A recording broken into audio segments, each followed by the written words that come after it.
Voltamos com o 10 na TV, que hoje faz a série de entrevistas que todas as afiliadas da Record News fazem nos estados onde vai haver o segundo turno. Hoje entrevistamos o candidato José Melo do PROS na série sabatina que começa agora.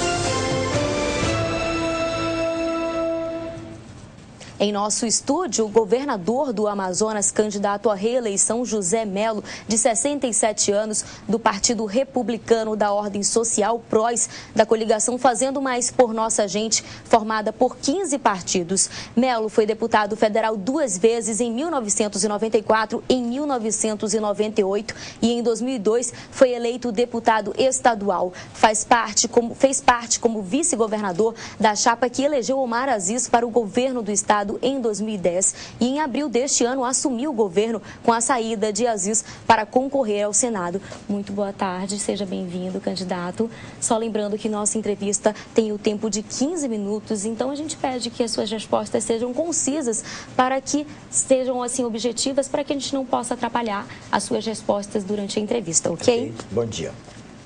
Candidato, para começar, a cesta básica de Manaus continua sendo a 7ª mais cara entre as 18 capitais que têm os valores a companhia pelo Diese, né? E um dos produtos que mais elevam o preço da cesta é a farinha, o que mostra que o Amazonas ainda é deficitário na produção agrícola. O que o senhor pretende fazer, caso seja reeleito, para diminuir esta situação negativa, candidato? A saída é o seguinte: o Amazonas tem 2% de área desmatada. Desses 2%, 1% são áreas de cidade, vilas e os campos naturais de Puciaris. Sobra 1%. Esse 1% no nosso próximo governo, nós vamos mecanizar as áreas desse 1% e lá vamos plantar aquela espécie de mandioca que foi descoberta pela Embrapa lá em Cruz das Almas, na Bahia, que tem alta produtividade. Ela dá 6 a 7 vezes mais do que a nossa mandioca plantada hoje na várzea. Com isso, nós vamos aumentar essa produtividade, vamos produzir em grande quantidade, não só farinha, mas também fécula, porque o Distrito Industrial compra muito fécula de fora hoje. Portanto, a solução vai ser essa, para baratear o preço da farinha e também para transformar o Amazonas num estado produtor autossuficiente desse produto que está à mesa hoje, não só do Amazonas, mas de todos os brasileiros. Candidato, ao contrário de outros estados, o Amazonas depende de suas vias fluviais para o transporte de pessoas e cargas. Mas os incentivos à indústria da construção naval e ao setor de serviços de transporte fluvial, para quem já atua na área, não saíram do papel até hoje. Qual a sua proposta para este setor tão importante da economia amazonense? Na verdade, o setor aquaviário ele é muito importante não só para a economia, mas também para o ir e vir das pessoas, não é? Existe um problema muito sério em relação a esse assunto, que são as leis, não é? As leis brasileiras, os incentivos que tem da Marinha Mercante para as leis brasileiras são para a construção de embarcações em aço. E a grande maioria das nossas embarcações que sangram os nossos rios são feitas de madeira, né? Nós estamos agora, no nosso plano de governo, nós estamos aí lutando para que o Amazonas tenha o polo naval.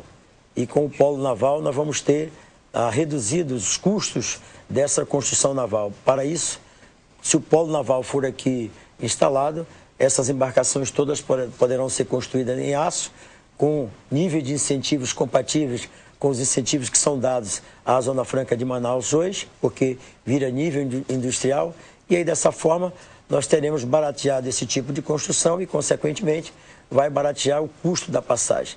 No formato que está hoje e com as leis que tem hoje, será muito difícil a gente mudar o status quo. Candidato, em questão essas denúncias publicadas no site da revista Veja, o senhor já demitiu o subsecretário de Segurança citado nas gravações. Quais são os próximos passos para investigar tudo isso? Aqui eu queria dizer o seguinte, que infelizmente o meu opositor, ele escolheu uma linha nessa eleição, que é a linha de denegrir a imagem das pessoas, de mentir, de engodar, de fazer montagens para poder me prejudicar nessa campanha. Fez isso muitas vezes e agora fez com um oficial da Polícia Militar, um homem respeitado, que na sua ficha corrida ele não tem absolutamente nenhuma mácula em sua ficha, pegou o trecho de uma grande gravação, pensou palavras daquela gravação, fez uma montagem e apresentou como se eu, o professor José Mello, que todo mundo conhece, estivesse fazendo trato com o traficante para receber votos nessa eleição.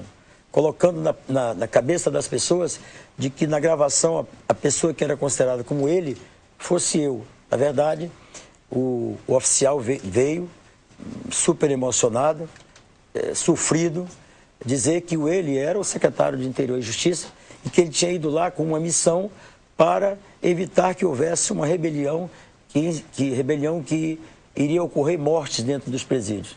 Aquilo tudo foi gravado, como tem que ser gravado, para depois ter como prova. Depois o candidato foi lá, pinçou umas partes, botou lá para a revista Veja e publicaram aquela coisa grosseira, não é?